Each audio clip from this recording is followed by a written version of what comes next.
Hello my lovely gamers, my name is Jonal. Today we're taking a look at Doomfist damage combos. Well, normally I don't do videos from PTR servers because I don't think that anyone ever have chance to test out the new hero before competitive. Luckily we got into some scrims yesterday with my team. I got to play Doomfist. I've also been in some custom games with my team members trying to figure out damage combos and how they work, and after testing them in scrims against another GM team, it seems like I've gotten a hang of this. So, with no further ado, let's just jump right into it. And I want to drop a disclaimer because there's a lot of combos that he does and that you need to learn to master. But essentially, when you use uppercut, you can always use your alternative fire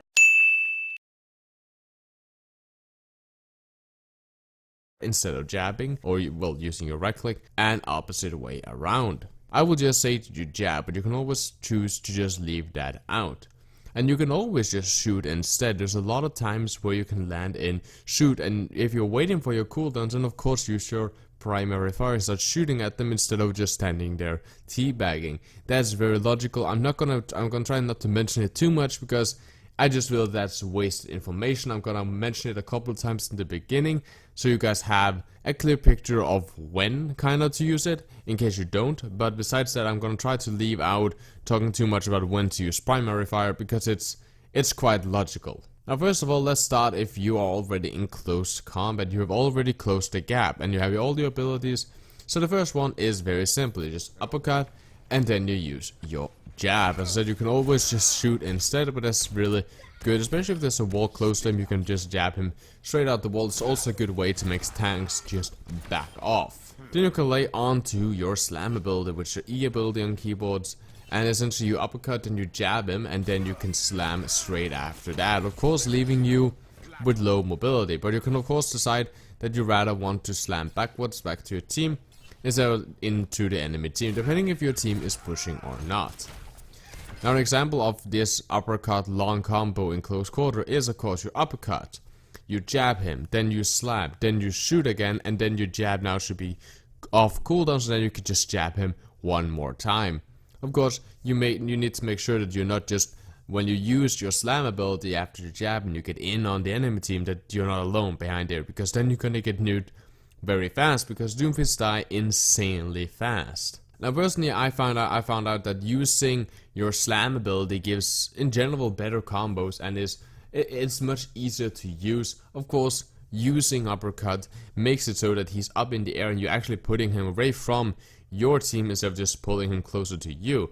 So it's a little bit situational, but when it comes to damage output, I found out that it's better and much easier to just slam first and then jab instead of using the uppercut, right? Then you can also of course slam, then uppercut, and then jab. This will also not force you to do these kind of in-air slams where you have to jump and then rotate behind the guy that you just hit. It's much easier. And of course, I think I mentioned this, but when I mentioned that, when I said jab, it is your secondary fire, but you're not charging it at all. You're just quickly doing the succession of damage, because or else they will move. And another thing to note is that when you uppercut, in general when you do anything, Tracer can blink away right after you land the first ability. So chaining on someone like a Tracer or a Genji or another hero you can think about that can move out of that, they are still able to do abilities. You launch the button into the air, but then Tracer can just recall away or blink away, and Genji can switch strike. So just have that in the back of your head, that you can't full out combo someone like Tracer. But of course the big problem with Doomfist is that he needs to get close, and therefore there are a couple of gap closers.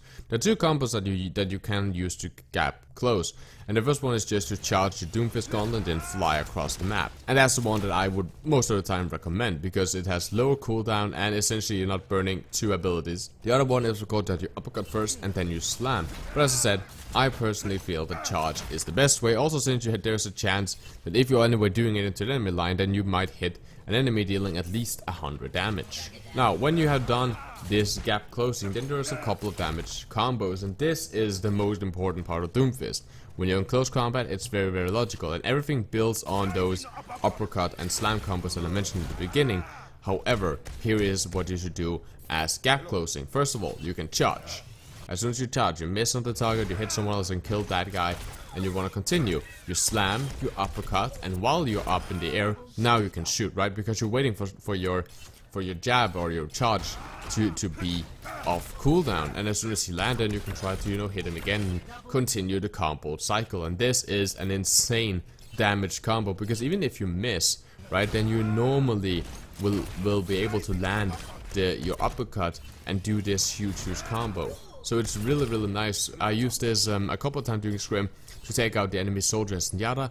I missed my charge on them. However, I was so close I could just pull them to me, uppercut them, and then finish them with a couple of nice shotgun blasts. Then of course we can build this onto, you know, the other one where you charge and then you instantly uppercut them. Very nice if the guy has, you know, high mobility or something, you're not sure what you want to do. So you charge first and you uppercut him.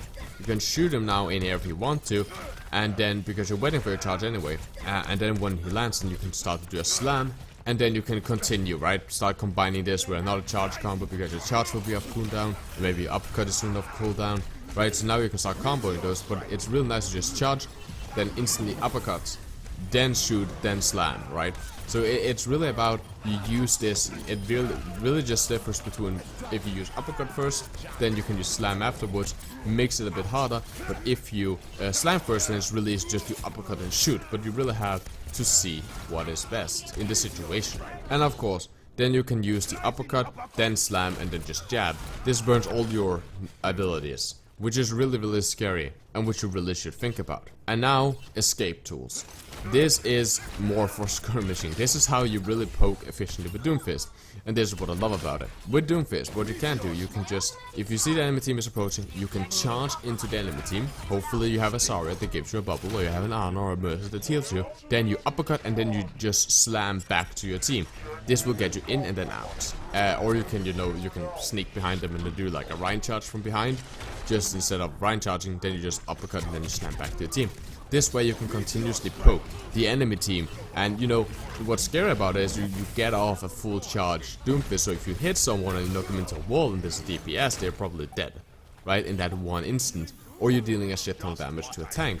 And this is quite scary when a Doomfist just flies in, and it forces the enemy team to engage you. So if you're on defense, this can be a really good thing to do. You can of course, as I said, you can of course just charge and then you can use your uppercut, your slam, and then combo. But turning around and then going back to a team does that. Even if your team is not engaging with you, you are just getting back to them. You just did one, you may have gotten a pick, you get back to the team, you're safe, you get healed, and your team is engaging because you got that pick. And now you can, you know, get your abilities off cooldown, your charge is probably all the way off cooldown, you can do it again and again and again, and just start hitting them as hard as possible. So guys, I hope that you guys enjoyed.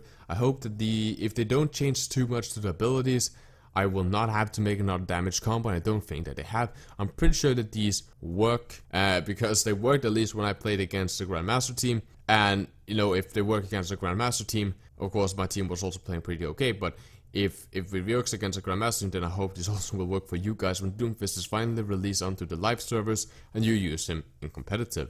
I hope you guys enjoyed. My name is Jonal, and as always guys, keep the enemy in your crosshair.